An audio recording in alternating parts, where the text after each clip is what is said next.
Welcome back to Chem Past Papers. This is part 2 of IGCSE Chemistry, paper 2-1, October-November 2023. We have done the part 1, question 1 to 20. So let's continue with part 2 from question 21 to 40.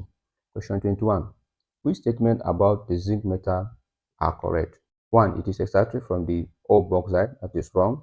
It's aluminum that is extracted from bauxite. It is used to galvanize steel. That is correct. It is used to make the alloy brass. That's correct. It reacts with dilute hydrochloric acid to produce hydrogen gas. That's correct. Whenever metal reacts with acid, they produce salt and hydrogen gas. So it's correct. So our correct answer therefore is C, 2, 3, and 4. Question 22. The electronic configuration of 4 elements P, Q, R, and S are shown. This is it. Which elements are unreactive monoatomic gases? So we are looking for group 8 elements. So number of electrons in the outer shell to tell us the group. And here S is having 8 electrons in the outer shell. That means that it is in group 8. And also you need to remember that P here is having 2 electrons. Remember that the first shell can take the maximum of 2 electrons. So that means P also has a complete shell. So it is also a noble gas. So therefore it will be an unreactive monoatomic gas. So our answer therefore is P and S, which is option B. So please take note, students tend to make mistake by choosing S only, forgetting that helium is a noble gas. It has a complete shell also. Next question. Which row compares the strength of alloys with pure metals and explain the difference in strength? So strength of an alloy compared to a pure metal.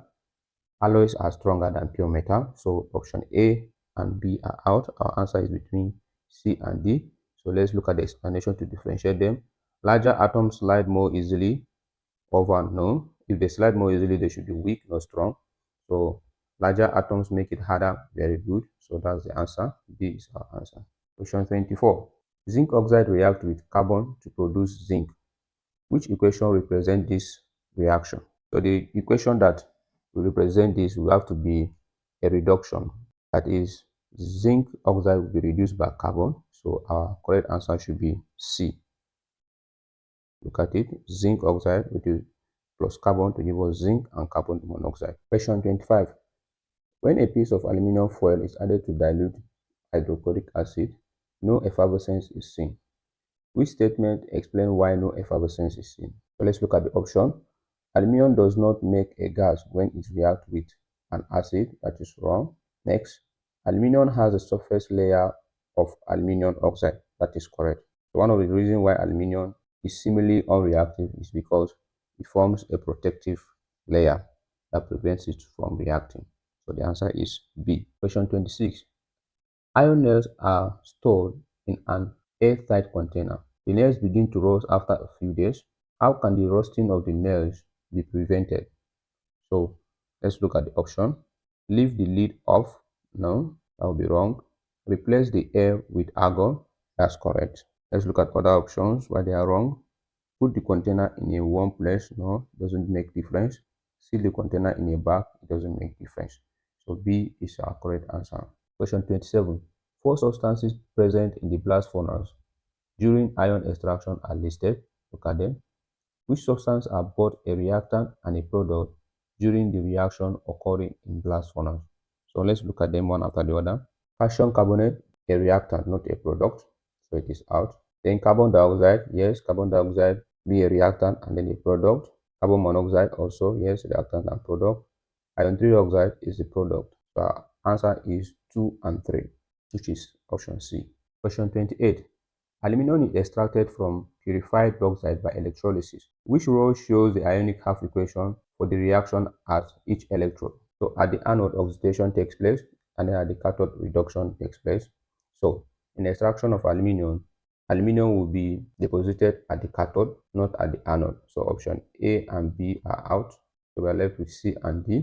And let's look at what is the difference between C and D. So let's look at C. At the anode, oxidation takes place. So we have this is wrong. It's not supposed to be like that. The 4 electron is supposed to be on the other side. So option C also is wrong. It's out of the equation. So we are left with D, which is the correct answer. Let's look at D. This is oxidation, correct. And this is reduction. Don't forget that Oxidation is loss of electron and reduction is gain of electron. Question 29. Which test is used to show that a sample of water is pure? A. Evaporate the water to see if any solids remain. No, that's wrong. Heat the water to check its boiling point. That's correct. That is our answer. C. Test with anhydrous cobalt 2 chloride. That will only tell us if there is water or no. It will not tell us the purity. Use universal indicator paper to check its pH. No, it will not give us the purity of water. So our answer is B. Question 30.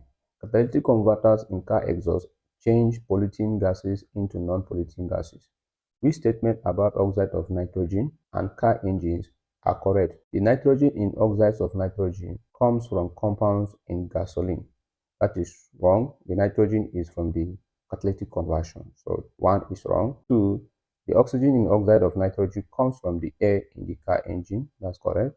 Then 3. Catalytic converters convert oxides of nitrogen into nitrogen. That's correct. So our answer is 2 and 3, which is option B. Question 31. The structure of two molecules, X and Y, are shown. This is the structure. Which row describes X and Y? So let's look at them. Structural isomers. Are they structural isomers? Structural isomers have the same molecular formula. So let's write their molecular formula to see if they have the same molecular formula or not. So we have how many carbons here? 1, 2, 3, 4, 5, 6, 7. Here we have 1, 2, 3, 4, 5, 6. So they cannot have the same molecular formula. So that means the answer is between A and B. So let's look at this option to see whether it can differentiate it for us. Belongs to the same homologous series. So do they belong to the same homologous series? Yes, they belong to the same homologous series. How do we know that? They have double bond. So the answer is yes. So therefore, our correct answer is B. What is the structure of butanoic acid? So we are looking for butanoic acid. Carboxylic acid, the functional group is, so that means we are looking at the structure with this functional group. So A is wrong, B is wrong. C has the functional group, but is it butanoic? So butanoic acid is supposed to have 4 carbons. So this is having 1, 2, 3. So this is a propanoic. So it is wrong. Then this one, it has functional group and it has 1, 2, 3, 4 carbon, which is butanoic acid. So our correct answer is D. So always be careful. Check the options. Don't be quick to choose an answer. You have chosen C and then you make a mistake not knowing that it's a propanoic acid. Next question. When a mixture of methane and chlorine is exposed to ultraviolet light, a reaction takes place. Which statement about these reactions are correct? It is an addition reaction. That is wrong. Why? Because addition reaction is for alkenes and methane is an alkane. The ultraviolet light provides the activation energy. That is correct. In fact, that is the purpose of the ultraviolet light. And the equation for the reaction is this. We have methane plus chlorine give us this plus this. No, it's not supposed to be so. It's a substitution reaction. So supposed to substitute one of the hydrogen first. Give us CH3Cl plus HCl. So this is wrong. CH3Cl is made in the reaction. That is correct. I just explained it here. So our answer is 2 and 4, which is option D. Question 34. Esters are formed when carboxylic acid reacts with an alcohol. What is the catalyst for the reaction? So the catalyst for the reaction is C, sulfuric acid. Next question. The diagram shows part of a polymer. Which diagram shows the monomer from which this polymer is made? Now how you know is that, first of all, get one repeat unit. So you just get your repeat unit.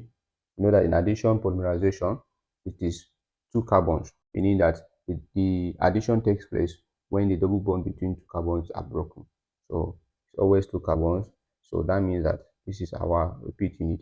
And if this is our repeat unit, what we are going to do is just to bring back the double bond. So we'll now check our option, which one looks like this. So it's going to give us this. So C is our correct answer. Question 36. Nylon and PET are polymers. Which statement about these polymers are correct? They are both condensation polymers. That's correct. Condensation polymers are formed between 2 different monomers. So if it were addition polymer, the name of the polymer is going to be poly something, polyethylene, polypropylene, and so on and so forth. So 1 is correct. 2, this could be a monomer for both polymers. This is a diol. No, we have one here that should be polyamide. So This cannot be a monomer for both of them. It's a monomer for one of them, so it is wrong. The complete combustion of both polymers gives two products only. That will also be wrong. So our only answer is 1. So our answer is 1, which is C, 1 only. Next question, question 37. Ethane is used as fuel. Which equation shows the complete combustion of ethane? So complete combustion is going to give us carbon dioxide and water. So that means our answer is between A and C. And what will differentiate them is balancing the equation. So let's check our A is equation balance. We have 4 carbons here, and then here we also have 4 carbons. We have 12 hydrogen here. 2 times 6 is 12. Here we have 6 times 2, 12 hydrogen, which is complete. We have 14 oxygen here, so we have 4 times 2 here is 8, plus 6 times 1 here is 6, so 8 plus 6 is 14. So the equation is balanced. Our answer therefore is A. So let's check option C to be sure of our answer. Check option C, but this is not even ethane. This is wrong. Option C is completely wrong. This is ethene, C2H4. So our answer is A. Question 38. The painkiller paracetamol is synthesized from 4-aminophenol. Chromatography is done on the impure sample of paracetamol. The results are shown. The diagram is not drawn to scale. The sample of paracetamol is contaminated with 4-aminophenol only. What is the RF value of 4-aminophenol? RF value is retention factor, and it is calculated as distance traveled by the spot divided by distance traveled by the solvent. So let's look at it here. So distance traveled by the spot is 2.6. This is it. It's not 1.7, please, because 1.7 is the pure sample. Look at it. Pure paracetamol is P. So that means this one for the impure, that means this is the P, and this is the impurity. So it's 2.6. And distance traveled by the solvent, that's the solvent front, which is 3.5. Common mistakes to them make is using the size of the paper, which is 4.4. No, it's the solvent front, that is the distance traveled by the solvent. So our answer therefore is going to be 0.74, which is C. Question 39. The equation for the reaction of aqueous calcium nitrate and aqueous sodium hydroxide is shown. This is the equation. Which process is used to remove calcium hydroxide from the mixture? So this is the product. We have a solid calcium hydroxide and an aqueous sodium nitrate. So this is aqueous, that means it's part of the solution, but the calcium hydroxide is solid. So to remove a solid from a solution, we use filtration. So our answer therefore is going to be D. The last question, question 40. The result of 2 tests on aqueous compound X are shown. This is the test. Let's look at them. One with aluminum foil and aqueous sodium hydroxide, ammonia is produced. Ammonia is NH3. So that means this nitrate. Nitrate is present. So option C and D is cancelled. Our answer is between A and B. So we are looking at whether it is ion 3 or ion 2 nitrate. Aqueous sodium hydroxide is added. So we have brown precipitate, that is ion 3. So our answer is A. Ion 3 produces brown precipitate. Ion 2 is green precipitate. So please take note of that, so that you always remember their difference. Ion 3, brown precipitate. Ion 2, green precipitate. That will bring us to the end of this paper. I will see you in the next one.